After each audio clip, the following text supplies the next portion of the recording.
Hi everyone, my name is Daniela and I am currently a junior in Cornell University studying industrial and labor relations. I am very grateful to have had this opportunity, but it was not easy to get there.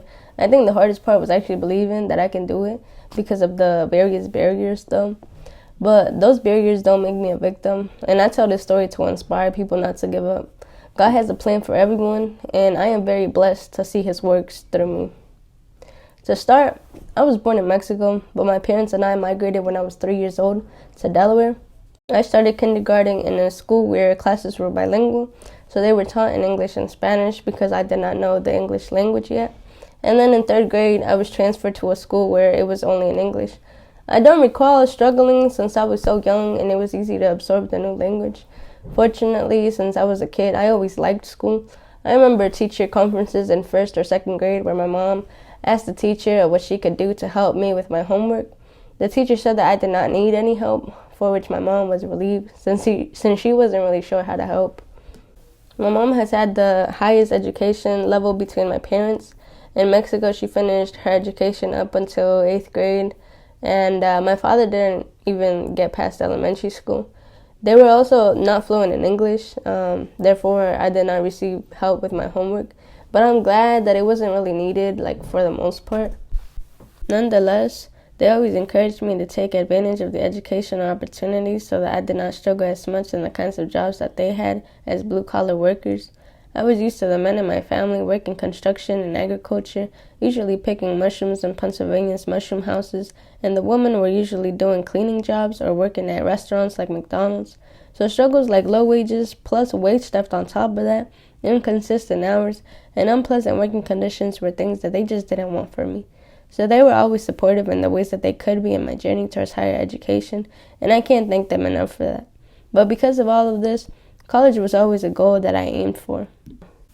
However, I wasn't sure of the specifics. Everyone told me to work hard, get good grades, and do sports to earn a scholarship, but no one had the specifics. As mentioned earlier, I would be the first in my immediate family and most of my extended family to go to a 4-year college or even graduate high school in the United States, so I also had to figure it out without much family guidance. One thing I figured was that the school I was assigned to based on where I lived was probably not the best option. What I heard about it was that there were a ton of fights and a lot of other bad news. Delaware has school choice though, so as long as there was transportation available and available spots open, I could go to any school that I chose. The good schools I heard about were all charter schools, so I just naively assumed that all of them were good. I enrolled in a school called Delaware Design Lab, later known as Design Thinking Academy. There, I met a counselor because it was a pretty small school, so he got in contact with me based on my academic performance, and he helped me participate in a program to prepare students for college called Upward Bound. There, I was able to go to college tours and take summer classes at the University of Delaware at no cost for me. It was quite profound. I remember talking to my mom about the college tour, where other students and I stayed at a hotel in Boston. A lot of the jobs that she worked for were in housekeeping, where she cleaned hotels. It was incredible to reflect on how extraordinary it was for me to be the guest at one of these hotels for a change. After some time, my counselor let me know of another opportunity, which was a great program called TeenSHARP, based in Pennsylvania, New Jersey, and Delaware, which was also a college preparatory program specifically for talented Black and Latino students. TeenSHARP already had experience getting minority students into top colleges that truly met their full financial need and all the resources they could ask for during college. So if you're trying to get into college and you're a high school student, I definitely encourage you to apply for it. I learned a bunch in that program and continued to participate in it as an alumni. That program was by far the most life-changing program ever and a miracle for me. They held us to high expectations as givers, starters, strivers, connectors, and appliers. These are all skills that I still use today. They held us to such high excellence because they were gearing us up for schools like Harvard, Yale, MIT, and so on. Now many of my peers go to these elite colleges so I can connect with so many intelligent scholars, which are based all over the nation now. To get to that point, TeenSHARP helped me understand the specifics that I needed. Good grades were all A's, and specifically in the most rigorous courses that my high school provided. That would mean AP and IAB classes, essentially. Before I joined TeenSHARP, I didn't even know that there were different levels of rigor in classes necessarily. I didn't know what AP or IB courses were or what they stood for. I actually remember being so confused when one of my high school friends showed me their schedule featuring college preparatory classes, but my schedule had honors classes. So it made me wonder if I should switch to their classes because I was trying to, go to college. So I was like, well, if their classes talk about some preparing you for college, then maybe I should go to theirs. But nah. In fact, these so-called college preparatory classes were just regular standard classes. The good thing was that I did not know that I could change my classes. And if I did, I wouldn't even know where to go regardless. Eventually, the need for rigorous courses led to a conversation with my TeenSHARP advisor, where I was advised about transferring to another high school because my charter school that I thought was so great was actually not. It makes sense now because I did not feel challenged in my classes, but as I mentioned, I didn't even know what to look for.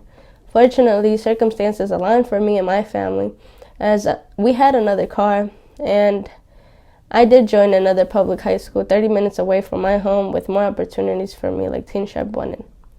I also ended up being glad that I came to follow TeenSHARP's advice because the charter school ended up shutting down the year I joined my new high school in 11th grade. I was also glad that I knew to ask for the IB program in my new high school because it was not recommended or brought up at all by the counselor. I imagine it may be due to the counselors expecting parents to advocate for their children. Nonetheless, it was a bit tricky trying to adjust academically to the program. For example, I went from my 10th grade English class where the students read almost 3 books during class. And I say almost 3 books because we read 2 books and started a third that we never finished. And mind you, they were all, read during class. And then I had to transition to my 11th grade IB English class where we read 8 books outside of class for homework because class time was reserved for Socratic seminars and other activities based on what we read. I managed through somehow, even during the pandemic, and I'm very grateful to have had the opportunity to be one of the only students that received the IB diploma along with my high school diploma. I couldn't have done it without the help of TeenSHARP, who also lended a hand by offering tutors though. Along with making sure students attended a good high school and succeeded in rigorous courses, TeenSHARP made sure that we applied to many summer enrichment programs. This would help add to our resume, explore potential careers, gain connections, and practice for the college application process. I ended up participating in programs like Girls Who Code, the Telluride Association Summer Program, GripTape, the Diamond Challenge, and more. I gained experience in entrepreneurship, computer science, and so on while learning how to write about my skills, background, and goals, and how they align with the programs I applied for.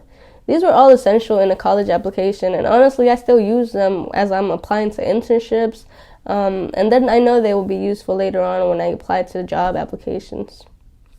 At TeenSHARP, I also took classes such as shifting lines, race and ethnicity, in American history, and contemporary immigrant experiences taught by professors from University of Pennsylvania and University of Delaware, where I've explored the history of the criminal justice system, ways how mass media define the way African Americans are viewed, and how immigrants fit in the predominantly black-white racial binary.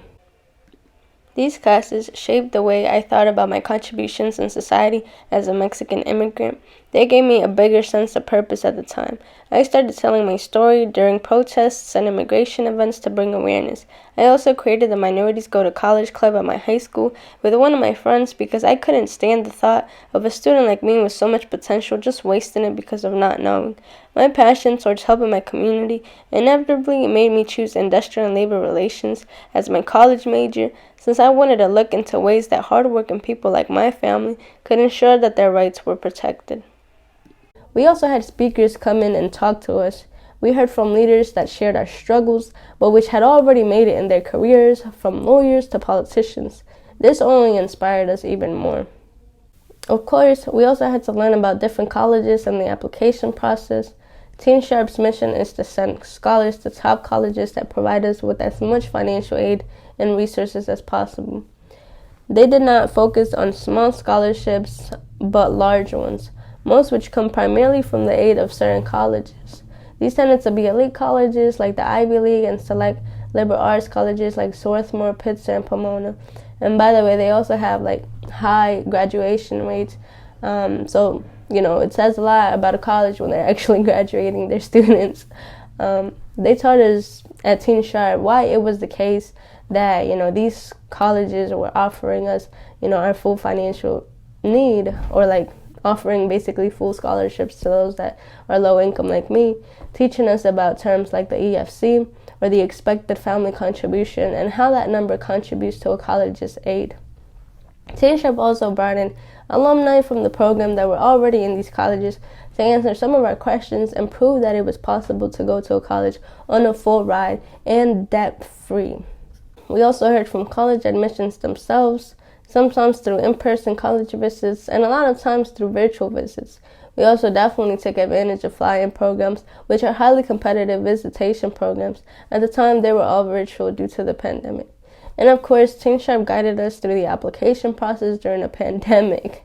So I had to do all this work for my college applications in my small room, which I shared with my 2 younger brothers in our trailer home, where the light did not work. I did not have a desk, and it was often too cold due to the heater not working well. But somehow we managed through. TeenSHARP shared a lot of information that helped me a ton.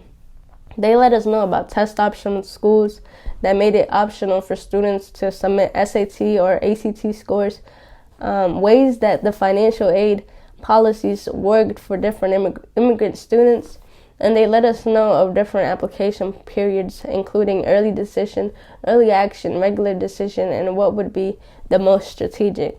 They also made us aware of programs like QuestBridge, which match qualified low-income students with colleges on a full ride. I personally applied early decision to Cornell University, which increased my chances at getting accepted compared to students applying to regular decision, but it was restrictive, meaning that I had to go if I got accepted. This was completely okay with me because as a college that met students' full need, TeenSHARP informed me that based on my family income, I would essentially get a full ride.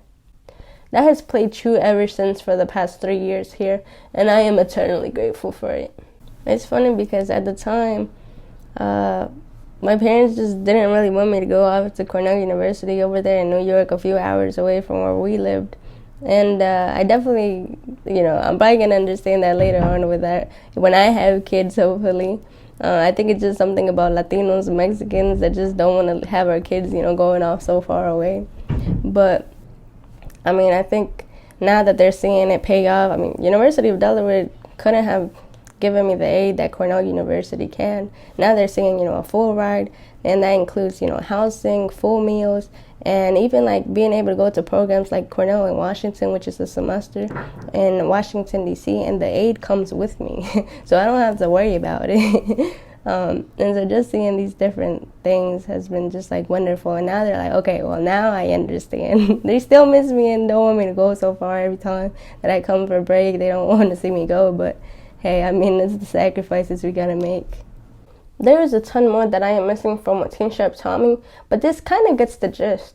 TeenSHARP really gave us a full understanding of the higher education system and the multiple pieces to be successful in making it. And not just getting into college, but being excellent through it and graduating.